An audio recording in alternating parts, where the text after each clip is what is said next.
आज जो मैं पोस्ट करने जा रहा हूँ, वो एक सवाल का ना मुझे आंसर करना है। कई बार क्या होता है कि जब आप किसी बैंक से, बैंकर से या किसी रिकवरी एजेंट से नेगोशिएशन करते हो, तो फाइनल टाइम पे कई बार आपसे वो अ, कन्वर्जन नहीं हो पाता लो रेट्स पे, ठीक है? कि आपको हायर वेवर मिल जाए। तो कुछ-कुछ केसेज़ में जो है कॉल्स फिर हम डायरेक्टली बात करते हैं बैंक से, बैंकर से या एजेंट के साथ, ठीक है? ताकि हम उससे नेगोशिएट करके मैक्सिमम वेवर आपको दिलवा पाएँ।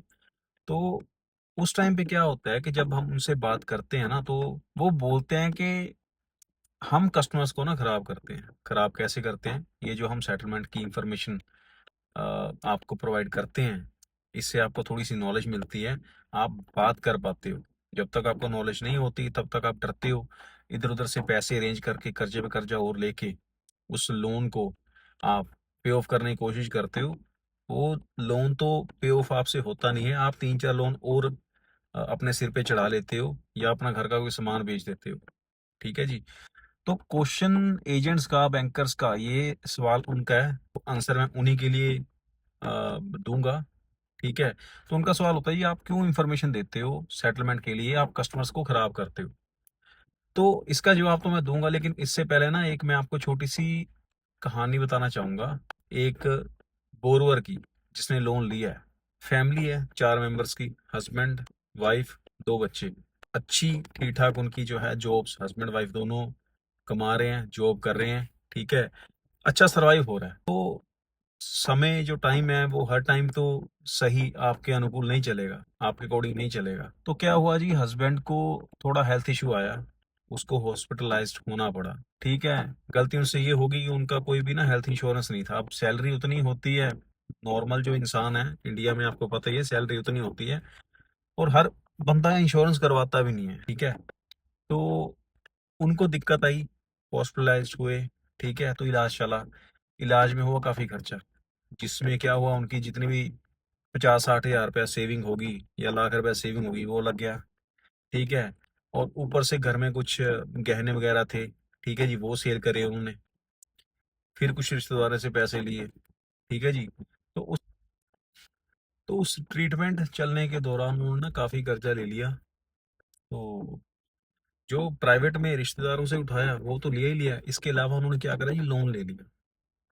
लोन ले लिया, बैंक से नहीं लिया, उन्होंने लिया जो फाइनेंस कंपनीज़ होती हैं, ठीक है? नाम नहीं लूँगा मैं उस सॉरी उस फाइनेंस कंपनी का, तो उनसे ले लिया लोन, ठीक है जी? लोन लेने के बाद भी, हॉस्पिटल में इतना खर्चा करने के बाद भी, वो जो बंदा था, वो बच नहीं पाया, उसकी जान नहीं बची, ठीक है जी? हॉस्पिटल वालों ने अपने पैसे ले लिए, इस लेडीज़ ने, उन बच्चों ने, ठीक है, अपना फादर गँवा लिया, उस लेडीज़ ने अपना जो है हस्बैंड गँवा लिया और कर्जा चढ़ा वो तो चढ़ा, ठीक है जी? जो चलो गहने बिके, घर का सामान बिका, ठीक है, इट्स ओके। जो रिश्तेदारों से पैसे लिए, उन्होंने भी सब्र कर लिया, ठीक है। कइयों ने माँगे, कइयों ने नहीं माँगे और जिसने माँगे चलो ठीक है, वो टाइम उनको दे दिया। तो इश्यू उस पे नहीं आया, इश्यू कहाँ पे आया, जब उनको कॉल्स आनी शुरू हो गई अ, एनबीएफसी से, जो फाइनेंस कंपनी है, ठीक है जी। उन्होंने फ़ोन करना शुरू करा, परेशान, गाली-गलौज करना शुरू करा। किसी ने ये नहीं देखा कि उस लेडीज़ की दिक्कत क्या है, जेन्युइन है, नहीं है, ठीक है। मैक्सिमम 95 90 टू 95% में ये जो सेटलमेंट के केसेस होते हैं वो जेन्युइन ही होते हैं। किसी को शौक नहीं है किसी का सुनने का, ठीक है। तो क्या हुआ जी, उन्होंने फ़ोन करना शुरू करा। पहले 1-2 कॉल्स में ठीक-ठाक बात करी, ठीक है। अभी 1-2 दिन ही ईएमआई मिस हुई थी और साथ के साथ 10-10 20-20 कॉल्स आनी शुरू हो गई। उसके बाद हम किया जी, हम विज़िट करेंगे, ये करेंगे। तो एक बार क्या हुआ जी, फाइनली उनको ना एक कॉल आया कि हम आपको 7 दिन का टाइम दे रहे हैं। 7 दिन के अंदर, उस टाइम आई थिंक 3 महीने का टाइम हो चुका था। 3 ईएमआईज़ बाउंस हो चुकी थी।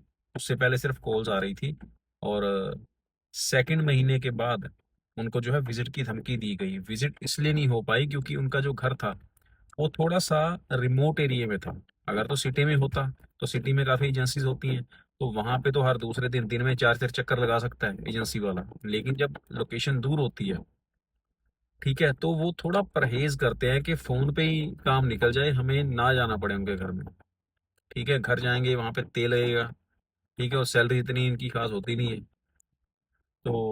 वो अवॉइड करते हैं कि घर ना आ जाना पड़े, ठीक है, और जाते भी हैं तो एक बार ही जाते हैं और अच्छी तरह जुलूस निकाल के ही आते हैं फिर वो घर से।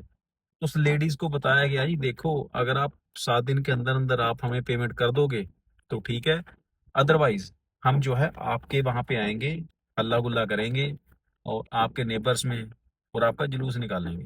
ठीक है जी।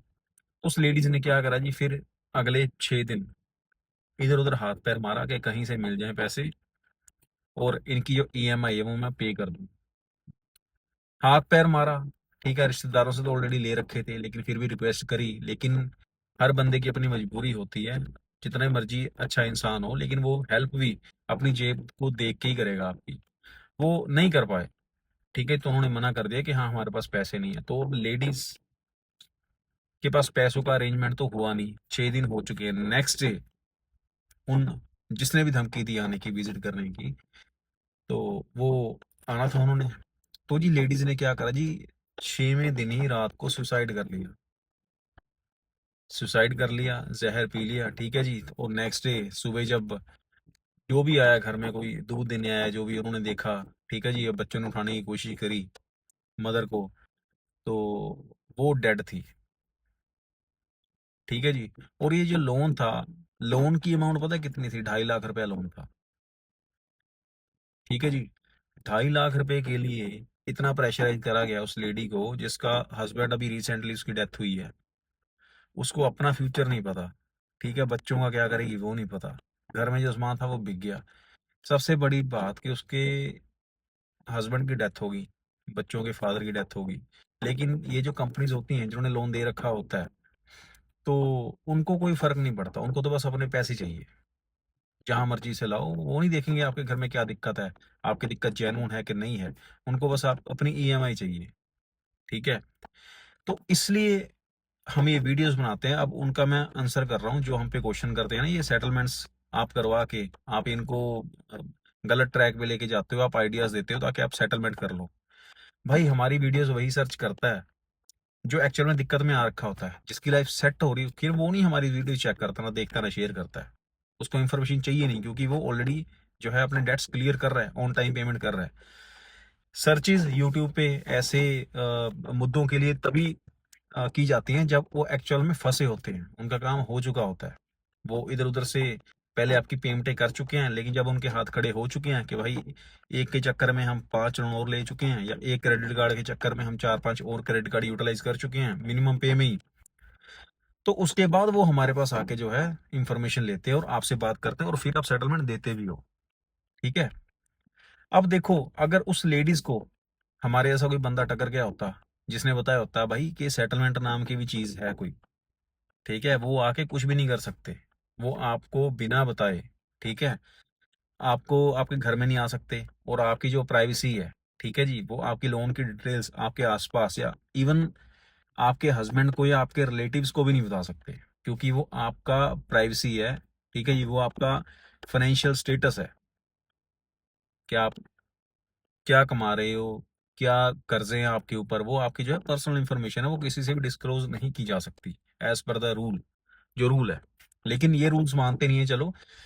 लेकिन अगर वो आते भी हैं, कोई हल्ला गुल्ला करते हैं, उसको किसने गाइड करा होता कि आप उसका वीडियो बना लो, ठीक है, या कंप्लेंट कर सकते हो आप बैंक में ही, बैंक की कंप्लेंट बन कर सकते हो। ठीक है जी। तो उसकी जो विजिट्स हैं वो रुक जाती हैं। ठीक है। और इन केस वो कोई धमकी देते हैं, मैं ये कर दूंगा, मैं वो कर दूंगा, ये हम कोई 90 के दशक में तो है नहीं, या 2000 में। ठीक है जी। 2025 चल रहा है। ठीक है। हालांकि ये केस 3 साल 4 साल पुराना केस है, अभी का केस नहीं है। तो उस टाइम पे भी इतनी तो इन्फॉर्मेशन, ठीक है, यूट्यूब पे या कहीं और से काफी पुराने चैनल्स भी हैं, चलो हमारा तो नया चैनल है, और वहां से इन्फॉर्मेशन अगर किसी ने इसको दे दी होती तो बच गई होती बंदी।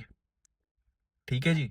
आज उसके जो बच्चे हैं, उसका फादर तो रहा नहीं था, तो माँ शायद होती तो शायद कुछ कर लेती। तो इसलिए हम बनाते हैं कि अगर आप वहां पे प्रेशराइज करते हो ना, जिसको इंफॉर्मेशन नहीं होती, जिसको नॉलेज नहीं है, आप उसको जाके डरा लेते हो। ठीक है।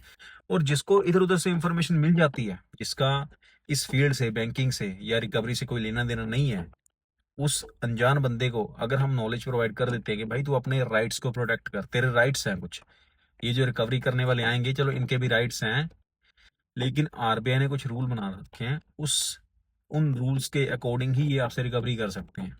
ठीक है, कोई गाली गलौज नहीं हो सकता, कोई मारपीट नहीं हो सकती। ठीक है, कोई आप आजू बाजू में हल्ला गुल्ला करके, ठीक है, उनको बदनाम नहीं कर सकते। उनकी जो इज्जत है, उनको आप ऐसे खराब नहीं कर सकते दूसरों के सामने ये बताकर कि इन्होंने ईएमआई नहीं पे करा। ठीक है, आप ये तो बताओगे नहीं किस कारण से नहीं पे करा, आप ये बताओगे हाँ भी ईएमआई पे नहीं करा, पैसे नहीं दे रहे। ठीक है, तो इसलिए हम बताते हैं कि जैसे लेडी ने कोई गलत स्टेप उठा लिया है नॉलेज ना होने के कारण, तो हम नॉलेज देते हैं ताकि उनको इन्फॉर्मेशन मिल जाए। ठीक है, तो उनको इन्फॉर्मेशन मिलेगी तो वो अपने राइट्स को प्रिजर्व कर लेंगे और ठीक ठाक अपना सेटलमेंट करके अपनी लाइफ को नए सिरे से स्टार्ट कर लेंगे। तो यही मेरा आंसर है जी, हम उनके राइट्स को प्रोटेक्ट करते हैं, करेंगे, आगे भी वीडियोस बनाएंगे, जिसको जो रिपोर्ट करना है कर ले। ठीक है, इन्फॉर्मेशन दे रहे हैं, देते रहेंगे। सेटलमेंट वही करवाता है जो फंस चुका है या जिसकी जो फाइनेंशियल सिचुएशन है वो ठीक नहीं है। ठीक है, किसी की जॉब चली गई है या किसी ने कर्जा ही ज्यादा ले लिया है। ठीक है, या किसी के घर में बीमारी आ गई है, बीमारी पे लग गया कर्जा, अब क्या कर सकते हैं। पैसे होंगे तो वो देंगे ही देंगे, अगर नहीं है तो वो सेटलमेंट करेंगे। सेटलमेंट का प्रोविजन है, ये तो है नहीं कि वो गन पॉइंट पे सेटलमेंट करवा रहे हैं। जो आपका रूल है, बैंक्स का रूल है, वही फॉलो हो रहा है। ठीक है जी, तो यही है, अगर आप करोगे हरासमेंट करोगे आप क्लाइंट्स की, ठीक है, वो राइट्स की इंफॉर्मेशन लेंगे, वो अपना टैकल करेंगे, उनको इंफॉर्मेशन हम देंगे और देते रहेंगे। Thank you.